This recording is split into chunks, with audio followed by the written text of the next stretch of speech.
time to draft the people under the most pressure as we enter Week 14. Big Cat, you've got the trivia question that determines the first pick.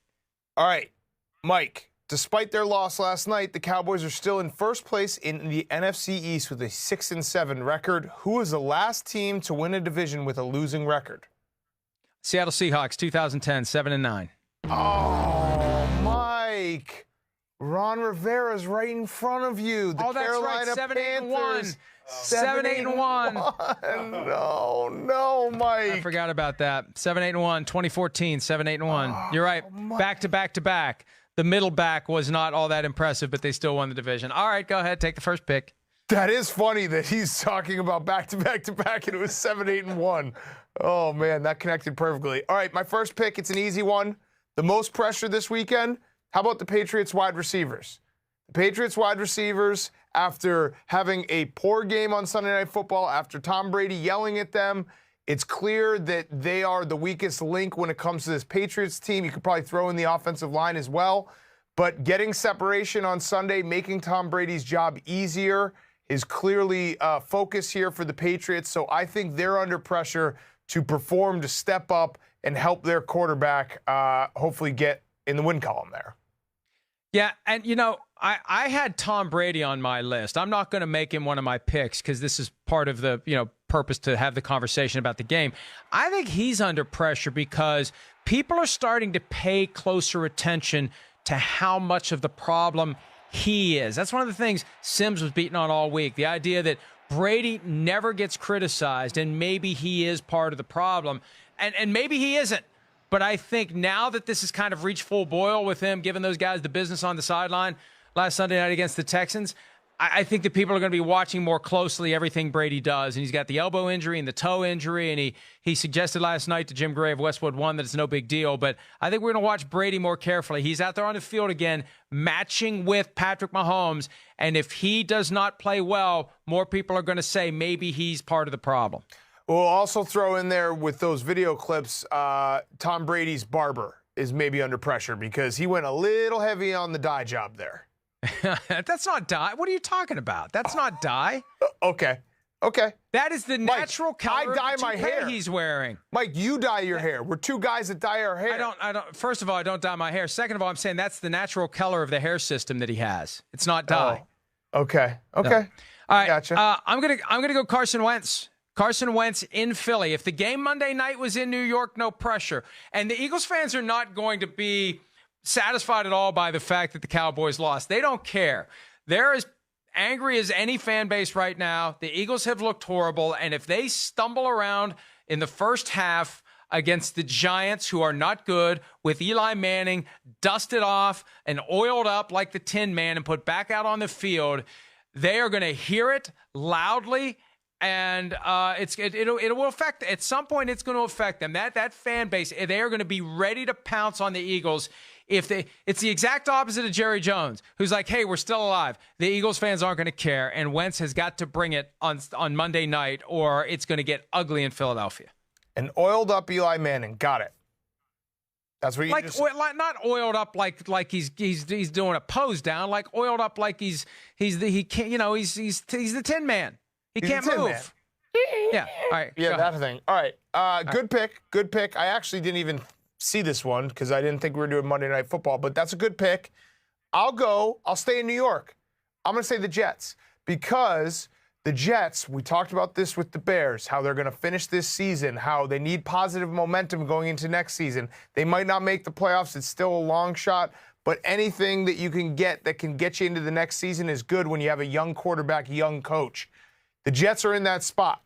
The Jets, after Sam Darnold says they're going to run the table, they win 3 in a row. They score 34 points each game. They look like everything's clicking. They go to 0-11 Cincinnati, drop an absolute egg, don't score a touchdown on offense. I think this is a big game for the Jets' future. They're not going to go to the playoffs this year, but I think the future of the Jets, the future of Sam Darnold, this is the type of game that if they have another clunker in a row and they lose back-to-back games against the worst teams in football and they lose 2 games to the Dolphins this season, things are going to not feel so great for the Jets coming out on Monday. Yeah, I mean, Adam Gase has already been told he's going to be back next year, but I agree with you to the extent that you want to finish strong. I mean, this is the time of year where we see some of these teams that are out of it. What kind of momentum can they build in December that carries over, assuming the coach is back, assuming the key players are back? And for the Jets, the coach is going to be back, the key players are going to be back. And you need to sell tickets. And if you come out of December feeling like, hey, maybe the Jets are onto something, maybe more people buy tickets. And the craziest thing about this game, Mike, if the Dolphins beat the Jets, they will have a worse draft pick than them.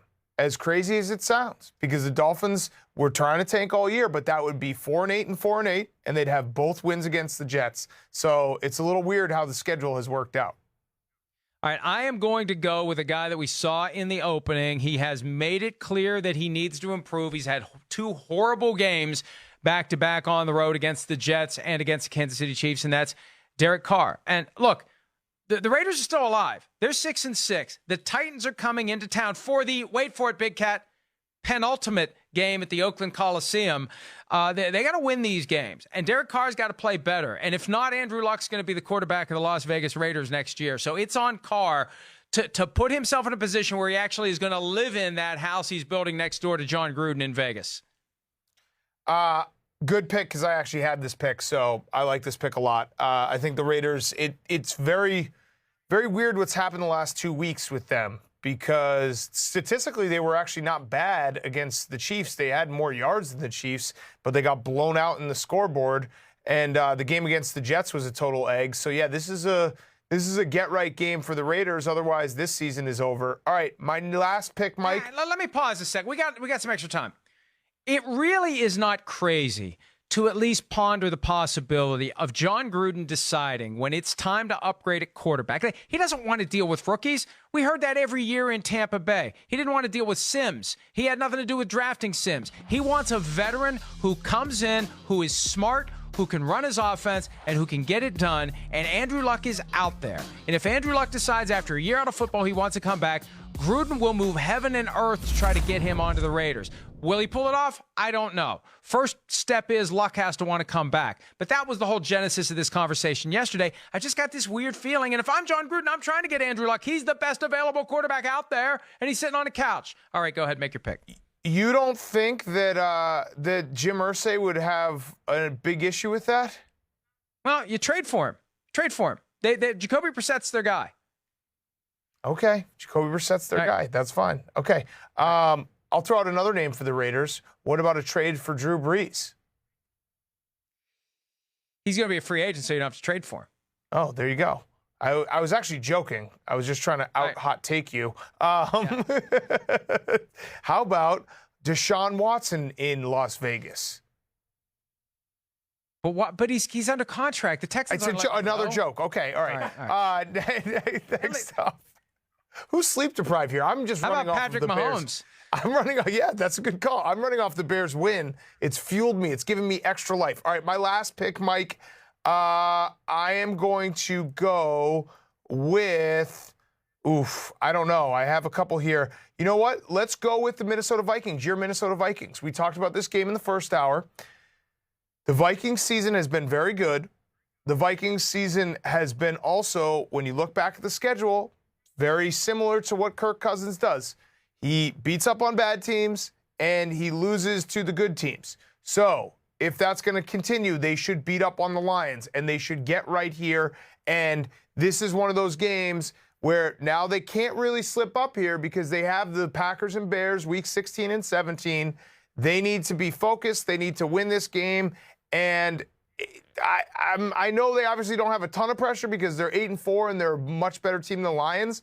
But you said it yourself. They were down against the Broncos. And if they slip up, it will be big problem for the Vikings. Yeah, you apparently don't watch or listen to the show on the days you aren't on. You committed the ultimate faux pas twice. You don't pick teams. You give me a person. Who's the person who's under Cousins. pressure? It's not the whole team. All right, that's fine. Xavier Rhodes. And you're right.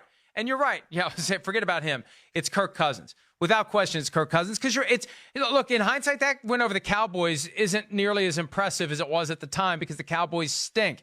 They've got to deliver against the teams they should beat, and they got to lay the foundation. And it's not just who they should beat, it's the circumstance. A lot is riding on this. The Bears are back. The Rams are there. They need this win. And when we saw the table was set a couple of weeks ago to coast into the bye week, and they're down 20 points to the Broncos, and they put themselves in a tough spot. They can't afford to do that again.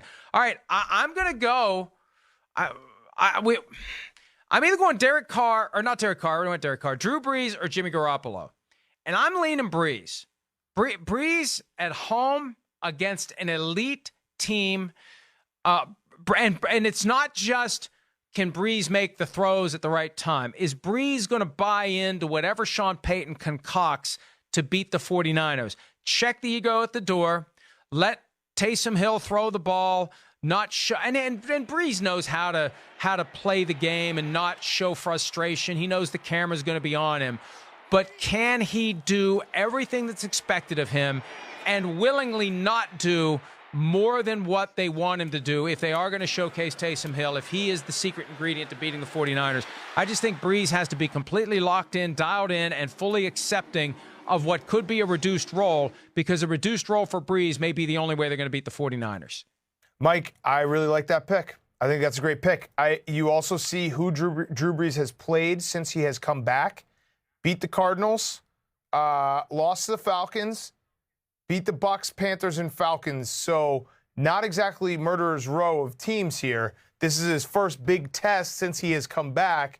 I like that pick. I think Drew Brees is definitely under pressure this week because the Saints, this is going to be the game where we decide, are the Saints really for real here? Not just because if they win, they could be the inside track for home field advantage in the Dome, but if they win this game, we're going to come away thinking, okay, the Saints can beat a very high-level opponent, and Drew Brees still does have some juice left in this tank.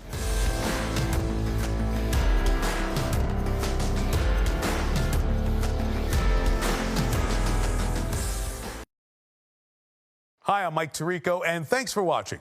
Make sure to hit subscribe for the latest news and highlights from NBC Sports.